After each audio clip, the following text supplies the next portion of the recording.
I'm glad you could join me today. I want to share with you today how we as individuals can prepare ourselves against these ransomware attacks that are costing us money.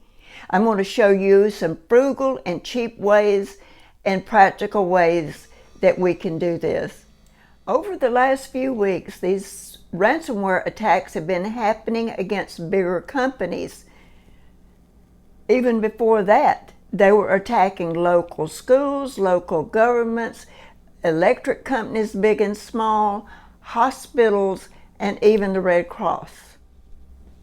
Most cybersecurity experts do recommend that no one pay that ransom, but companies usually do that because all of their critical information is on their computer and it's necessary to run their business. If they don't pay it, it shuts everything down. Either way, our price is going to go up on whatever they're providing. Some of these cybersecurity experts are saying these criminal groups like Darkside and ThiefQuest they're getting much bolder.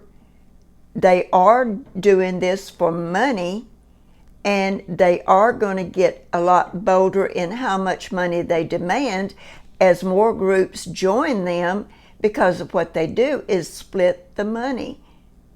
They're going to need a lot more money the more groups that come on board.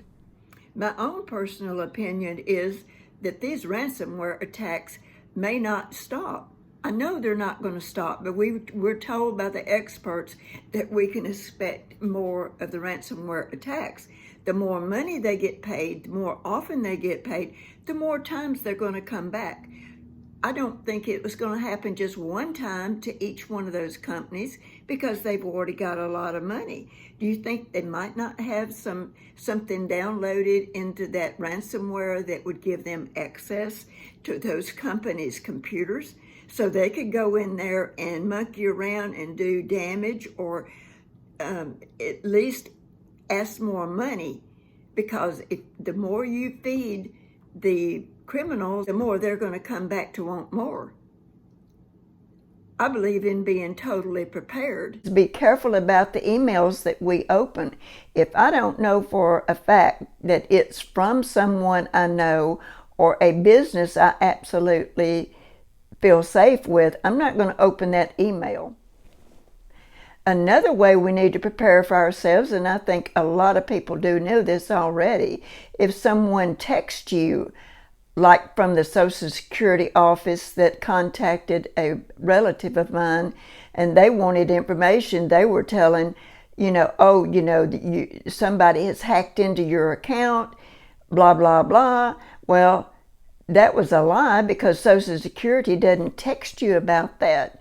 They're not going to call you about that. They are going to send you a letter.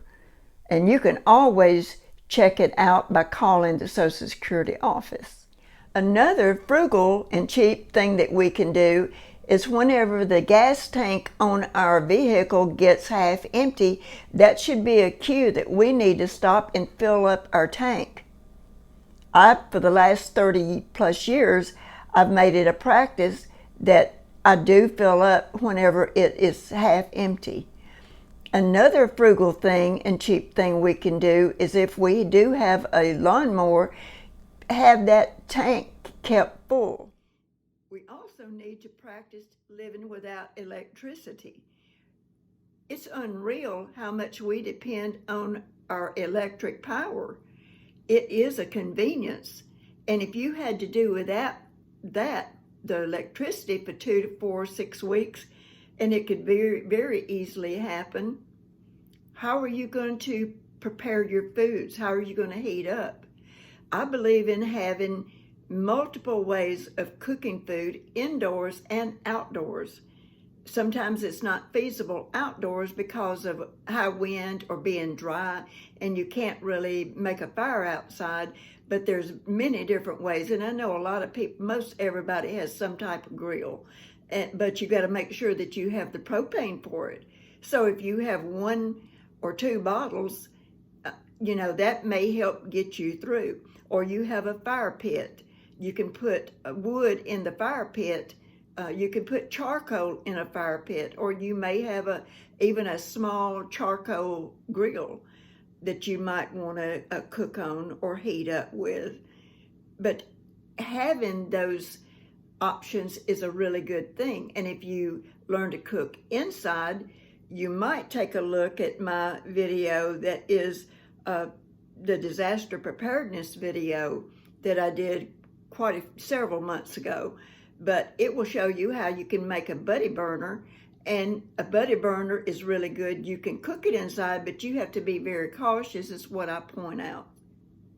And you could collect a little wood to have. The fire pits are very popular right now. I have many different ways. I have the propane, I have a fire pit, and I know how to cook on the open flame, just where I get out and I make my own fire, and I do practice it safely. Not everyone has a 2 to 4 week supply of food put back, and I know many people are on a limited budget, but hopefully that you can take $5 or $10 extra every time you buy groceries.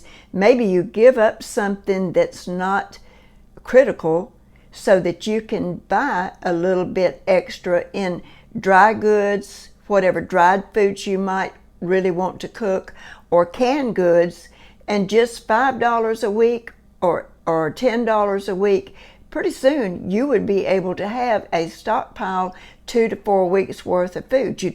Hopefully you don't have to do it all at once. And we need to make sure that we do rotate our supplies and don't just buy them and let them sit. And make sure that we like to, if it's food, that we like to eat those foods. There's nothing worse than having a lot of food in your pantry and you can't stand the taste of it. Another way that we can be prepared is to keep our laundry washed up.